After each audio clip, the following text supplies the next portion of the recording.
विद्यार्थी मित्रांनो, मी eureka learning या प्लॅटफॉर्ममध्ये आपल्या सर्वांचं स्वागत करत आहे। आपण आता इयत्ता 7वीचा घातांक हा धडा पाहणार आहोत। त्यामधील सराव संच 26 आता आपण सुरू करणार आहोत। घातांक पुढील सारणी पूर्ण करा। इथे आपल्याला घातांकी संख्या दिलेली आहे 3चा चौथा घात। यालाच आपण 3चा चौथा घात असंही वाचू शकतो किंवा 3चा चौथा घातांक असे देखील वाचू शकतो। तर इथे हे 3 जो आहे तो 3 हा पाया असतो आणि हे 4 हा 4 जो असतो तो घात असतो। तर इथे आपल्याला ही सारणी पूर्ण करायची आहे। तर याच्यामध्ये या 3 घातांक 4 मध्ये 3 हा पाया आहे आणि घातांक हा 4 आहे। तर याला गुणाकार स्वरूपामध्ये लिहिताना आपण 3 गुणिले 3 गुणिले 3 गुणिले 3 असं लिहू शकतो, कारण पाया 3 आहे आणि घात 4 आहे म्हणून त्याचा गुणाकार 4 वेळेस करायचा असतो। तर याचा उत्तर नंतर किंमत काय येणार 81। आता आपल्याला पुढची संख्या दिलेली आहे 16चा तिसरा घात। यालाच आपण 16चा तिसरा घातांक असं पण म्हणू शकतो। इथे पाया दिलेला आहे 16 आणि याचा घातांक आहे 3। तर याला गुणाकार स्वरूपामध्ये आपण 16 गुणिले 16 गुणिले 16 असं लिहू शकतो। आपल्याला माहित आहे 16 गुणिले 16 किती येते 256 आणि 256 गुणिले 16 किती येते 4096। आता पुढे आपल्याला काय केलेलं आहे की सरळ पाया आणि घातांक दिलेला आहे। तर पाया आणि घातांक वरून आपल्याला घातांकी संख्या काढायची आहे। इथे पाया आपण खाली लिहितो -8 आणि याला ब्रॅकेटमध्ये कंसामध्ये लिहून आपण त्याचा जो घात आहे तो 2 असा त्याच्या घातांकित रूपामध्ये लिहायचा। यानंतर गुणाकार स्वरूपामध्ये आपण कोणत्याही संख्येचा दुसरा घात म्हणजेच त्याचा वर्ग असतो। वर्ग म्हणजेच काय, त्याच संख्येला त्याच संख्येने आपण गुणतो। -8 गुणिले -8 8 8 64 आणि वजा वजा हे गुणाकारामध्ये प्लस होऊन जातं म्हणून इथे आपण मायनस हे चिन्ह लिहिणार नाही।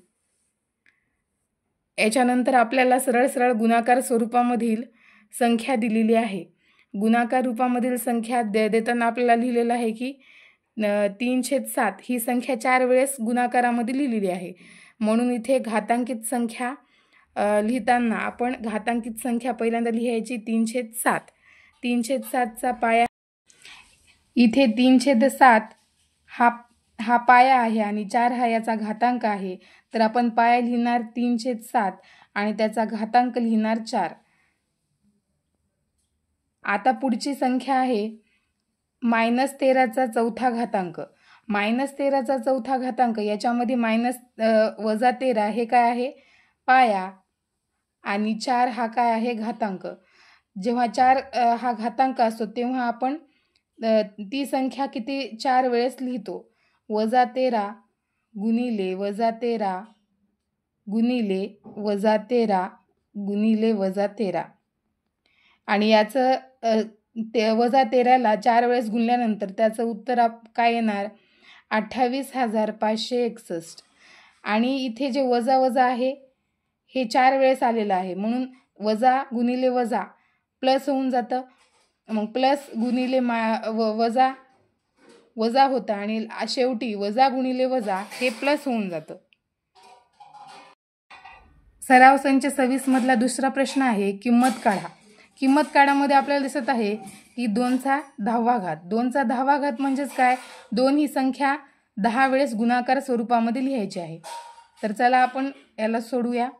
2 गुणिले 2 गुणिले 2 गुणिले 2 गुणिले 2 गुणिले 2 गुणिले 2 गुणिले 2 गुणिले 2 1 2 3 4 5 6 7 8 9 आणि हे 10 वेळेस याला गुणाकार स्वरूपामध्ये लिहून घ्यायचं आणि त्याच्यानंतर आपण त्याचा जो काही गुणाकार येईल तो लिहायचा। 2 गुणिले 2चा 10वा घात या सर्वांची जर आपण गुणाकार केला तर उत्तर काय येईल 1024। नंतर आता बघा 5चा तिसरा घात। याला 5चा तिसरा घात म्हणजेच काय 5 या संख्येला 3 वेळेस गुणाकार स्वरूपामध्ये लिहायचं। 5 5 25 आणि 25 गुणिले 5 125। नंतर आपण आता तिसरा प्रश्न बघूयात. तिसरा प्रश्न आहे -7.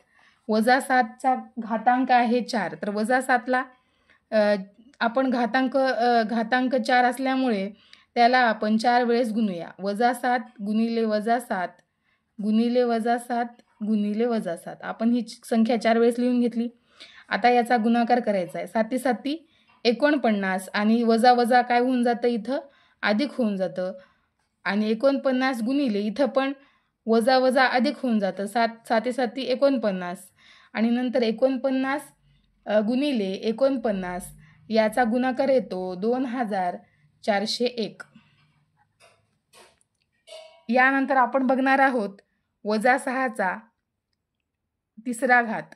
-6चा तिसरा घात म्हणजेच काय की -6 ही संख्या 3 वेळेस गुणाकार स्वरूपामध्ये लिहून घ्यायची.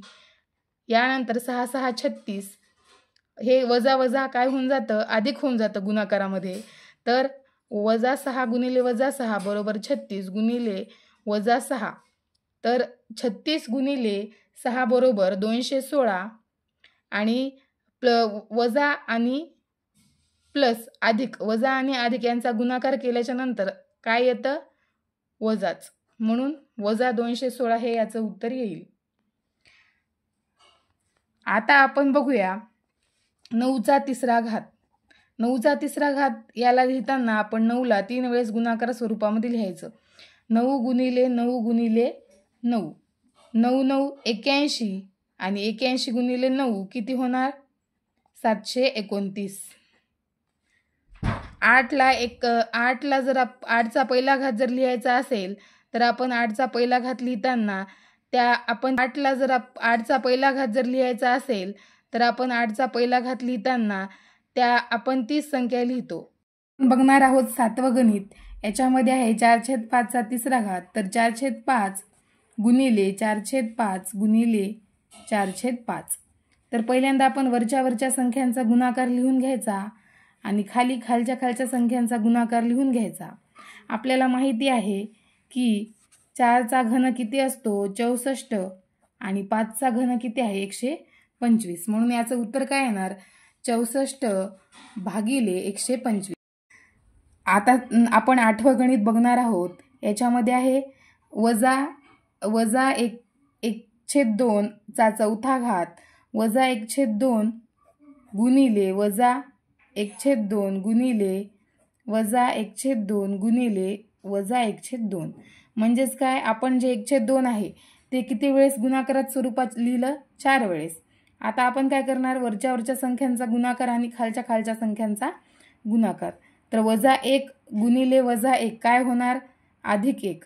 नंतर गुणिले -1 काय होणार, -1 आणि -1 गुणिल्यानंतर परत -1 जर आपण केलं तर काय येणार, -1 आणि खाली काय येणार, बे दोन्ही 4, 4 1 4 4 4 दोन्ही 8, 8 1 8 दोन्ही 16. मग आपलं उत्तर काय येणार, 1/16. अशा प्रकारे आपला 26 क्रमांकाचा सराव संच पूर्ण झालेला आहे आणि लवकरच आपण यानंतर पुढचा सराव संच पाहणार आहोत. तर तुम्हाला हे जर माझं एक्सप्लेनेशन आवडलं असेल तर लाईक करा, शेअर करा आणि सबस्क्राईब करा.